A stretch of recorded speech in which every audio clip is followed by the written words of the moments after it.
राधे राधे दोस्तों, कैसे हैं आप सब। आई होप कि आप सब बहुत अच्छे होंगे। तो आज सुबह से ही मेरे साइड बहुत बारिश हो रहा है और कंटिन्यू बारिश हो ही रही है सुबह से ही। तो यहाँ दिव्यांशी, अभी दोपहर का समय है और मैं ब्लॉग शुरू कर रही हूँ दोपहर के 2:30 बजे से। और दिव्यांशी उठ चुकी है दोपहर का मील लेके। तो मुझे थोड़ा काम था, इसलिए दिव्यांशी को मैं खिड़की के पास खड़ा कर देती हूँ, चेयर लगा के। वो उधर देखती है और खेलती है और इधर मैं काम कर रही थी अपना कुछ कुछ, और बीच बीच में दिव्यांशी को भी देख रही थी। लेकिन दिव्यांशी यहाँ बदमाशी करने लगी कि वो पान का पौधा जो था उसका सारा पत्ता तोड़ के फेंक रही थी। तो फिर मैं उसे लेके आ जाती हूँ रूम में, जहाँ वो अपने टॉय के साथ खेल रही है। उसके लिए नए नए खिलौने आए हैं तो वो अभी उसके साथ मगन है। जब बच्चे के लिए नया खिलौना आता है ना तो वो उसके साथ खूब खेलती है, और जैसे ही थोड़ा पुराना हो जाएगा तो फिर उसके साथ नहीं खेलेगी। तो अभी उसके लिए नया है तो वो भी खेल रही है। तो मैं इधर कपड़े फोल्ड कर रही हूँ और दिव्यांशी मुझे अच्छे से देख रही है। बारिश की वजह से कपड़े भी अच्छे से नहीं सूख पा रहे हैं। जो भी कपड़े सूखे थे तो मैं उसे उठा के लिया, नहीं तो बारिश में फिर वो भी भीग जाते। तो मैं सारे कपड़े फोल्ड कर रही थी। तो मेरे कपड़े फोल्ड हो चुके हैं। उसके बाद मैं दिव्यांशी के साथ यहाँ खेल रही हूँ, उससे थोड़ा बिजी कर रही हूँ, क्योंकि वो खेलेगी तो घूमने का जिद नहीं करेगी, इसलिए। तो अभी जो उसका नया रैबिट आया है उसके साथ वो भी खेलती है, क्योंकि अभी वो नया है ना, इसलिए। जैसे ही थोड़ा पुराना हो जाएगा तो उसे फिर न्यू खिलौना चाहिए, फिर इसके साथ नहीं खेलेगी। तो अभी मैं उसको थोड़ा इंजॉय करवा रही हूँ, थोड़ा उसे हंसाने की कोशिश कर रही हूँ, क्योंकि अभी बारिश के मौसम में उसे सर्दी हो गया है बहुत ज़्यादा, तो उसकी वजह से थोड़ा परेशान है। तो यहाँ दिव्यांशी भी अच्छे से खेल रही थी मेरे साथ, और मुझे अभी कपड़ा भी धोना है तो मैं इसे देख रही हूँ कि थोड़ा ये खेलने लगेगी तो मैं जाकर अपना काम करूँगी। अकेले रहने का यही होता है कि बच्चे भी देखना है, घर का काम भी करना है। तो जैसे वो खेलेगी तो फिर मैं अपना घर का जाकर काम कर लूँगी। मैं यहाँ दिव्यांशी को बोल रही हूँ कि रैबिट का वो जो बांधा हुआ है आगे रस्सी, उसे पकड़ के खींचो, तो वो पकड़ के उठा रही है।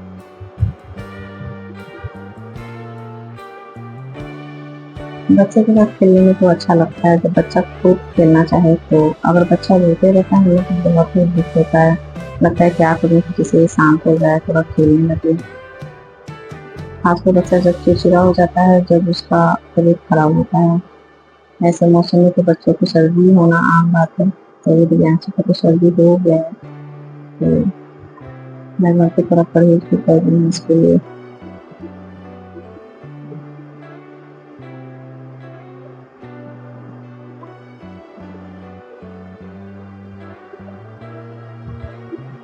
दिव्यांशी खेल रही है मेरे साथ अच्छे से, तो मैं चलती हूँ थोड़ा अपना घर का काम कर लेती हूँ। तो मैं इधर आई थी कपड़ा धोने, तो देखी कि चिड़िया आई है और खाना खा रही है। देखिए कितना सुकून मिलता है। आप सभी भी अपने घर में चिड़ियों को खाना दें, कहीं पे जहाँ आपको लगे कि यहाँ आएगी खाएगी, तो आप भी अपने बालकनी में या खिड़की पे दे सकती हैं। तो मैं कपड़ा धो रही थी और इधर रात दिव्यांशी को भी बीच बीच में देख रही थी। सुबह से ही बारिश हो रहा है, जिसकी वजह से मैं सुबह में कपड़े नहीं धो पाई थी, फिर बारिश में गीला हो जाएगा, सूखेगा नहीं। इसलिए मैं आज शाम को ही कपड़े धो रही हूँ, सारे कपड़े डाल दी हूँ और झाड़ू भी मार चुकी हूँ। लेकिन फिर भी दिव्यांशी को पसंद नहीं आया, तो वो खुद से झाड़ू लगा रही है, कोने कोने से कचरा निकाल रही है। और मेरा कपड़ा धुल गया है तो मैं यहाँ आ जाती हूँ बालकनी में कपड़ा पसारने, और दिव्यांशी भी यहाँ नीचे खेल रही है। बारिश हुआ है ना, तो रेलिंग पे जो पानी के बूंदे लटके हुए हैं उसे वो हाथ से छू रही है, उसे हाथ से पोंछ रही है, उसके साथ खेल रही है। तो मेरा यहाँ कपड़ा पसारना हो गया है, तो कपड़े पसार के फिर मैं जाऊँगी दिव्यांशी को लेकर नीचे। और सुबह जो मैंने ड्रेस बनाया था वो भी मैंने दिव्यांशी को चेंज कर दिया है, क्योंकि बच्चे को दिन भर में कितने कपड़े गंदे पड़ते हैं। तो मैंने उसे चेंज करके नीचे ले आई, और यहाँ मैं देख रही थी कि बरसात में पौधों का क्या हाल है। मैं सारे पौधों को बारीकी से देख रही थी, और आपको भी दिखाती हूँ कि सारे पौधे कैसे हैं और कितने हरे भरे हो गए हैं बारिश में। तो ये है पिंक कलर का गुलाब, जो कि बहुत ही सुंदर लग रहा है, और ये है रेड कलर का। इसको देखिए कितने पानी के फुहारे हैं और बहुत ही सुंदर दिख रहा है ना। और इधर दिव्यांशी को सोनू भैया साइकिल चलाना सिखा रहे हैं। और ये है स्ट्रॉबेरी का पौधा, इसमें अभी स्ट्रॉबेरी नहीं आया है। और ये कौन सा पौधा है मुझे नाम नहीं पता। ऐसे मुझे बहुत सारे पौधों के नाम नहीं पता है, जैसे इसके भी नाम मुझे नहीं पता। अगर आपको पता हो तो मुझे कमेंट बॉक्स में बताइएगा, कमेंट करिएगा कि ये किस चीज़ का पौधा है। और ये देखिए कितना लंबा हो गया है, और इसका तो बीच का जो डंठल है ना वही नहीं पता चल रहा है, सारे पत्ते ढोके दिए हैं इसको। एक एक पत्ते में तो बहुत ही सुंदर दिख रहा है। ये है अंजीर का पौधा, और देखिए अंजीर इसमें आया है और ये पका हुआ भी है। इसमें अभी और अंजीर हैं जो छोटे छोटे हैं, और इस साइड का अंजीर भी एक पका हुआ है, अच्छा लगता है खाने में। और ये है मिर्ची का पौधा, मिर्ची भी बहुत अच्छा आया है इस वक्त, और बहुत हरे भरे दिख रहे हैं। बारिश में सारे पत्ते हरे भरे हो जाते हैं और बहुत ही सुंदर भी लगते हैं देखने में।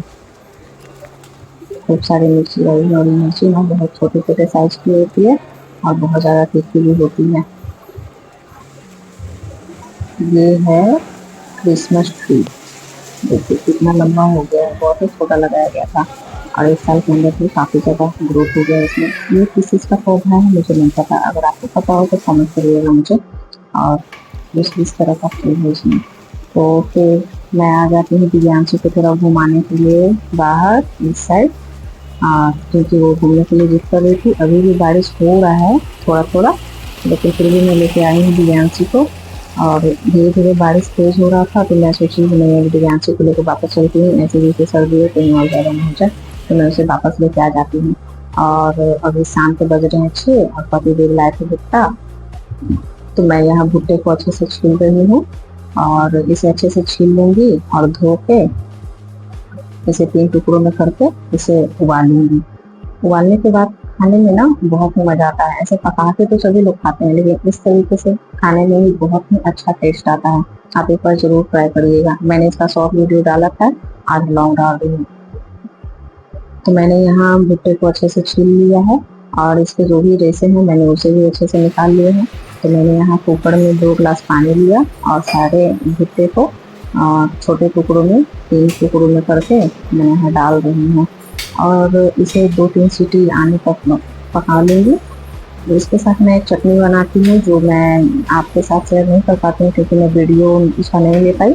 तो मैंने उसमें डाला था नमक, नींबू, आधा नींबू, और मिर्ची का थोड़ा सा पाउडर, और सीजनिंग पिज़्ज़ा में जो खाते हैं ना वही, तो उसके साथ हम लोग खाए थे, बहुत ही मज़ा आया था। तो मैंने वो चटनी भी रेडी कर लिया है। तो मेरा इधर मक्का तैयार है, तो मैं भुट्टे को बारी बारी से अच्छे से निकाल रही हूँ क्योंकि अभी बहुत ज़्यादा गर्म है, इसलिए मैं चिमटे की सहायता से निकाल लेती हूँ। इधर इधर पति देव भी बैठे हुए हैं खाने के लिए, तो चलते हैं लेके। इधर मेरा मक्का अच्छे से पक गया है, ऐसे खाएंगे तो स्पेशल चटनी के साथ। मिलते हैं आपसे नेक्स्ट ब्लॉग में। राधे राधे।